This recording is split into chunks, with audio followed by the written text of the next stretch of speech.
Yes.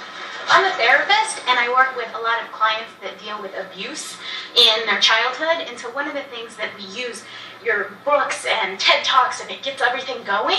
But for those people that have never experienced that sense of self-worth to begin with, how do you, or what has your research taught you in regards to how to help people make that next leap when their whole life they have experienced that sort of unworthiness and that sense of how do I even become daringly great when I have this whole life behind me?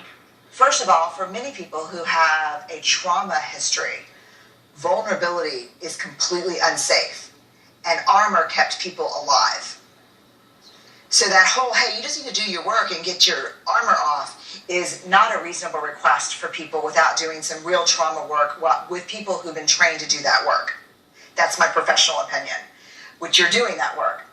The worthiness piece is, this was shocking to me. We have a curriculum that we use that therapists get certified to do the work with.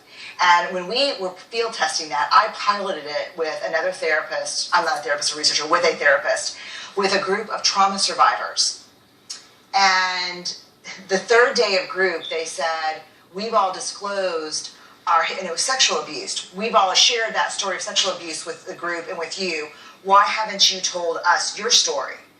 And I said, I don't understand. And they said, we've read your book on shame. We know you're a survivor. And I said, that is actually not a part of my story. And then they said something that changed me forever. That's not possible. You can't feel the way you write about in your books if you haven't survived a trauma. And I said, what do you mean? How can you feel like you're not good enough to be a mother, or you're not good enough to this, or how can you be ashamed of what you look like if you haven't gone through this? And what it really drove home for me is, for a lot of people who have a trauma history, they believe that shame is reserved for them, that it is not a part of the human experience. Yeah. It's a part of the trauma experience. Yeah. And so part of getting to worthiness is understanding that every single one of us struggles with shame.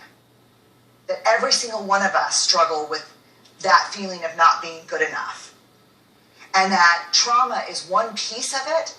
And we all have baskets of pain, and some may be bigger because people have different histories. And then when you start adding racism and homophobia and heterosexism and gender stuff, you can have a big old basket. But we all have everybody's got a story that'll break your heart.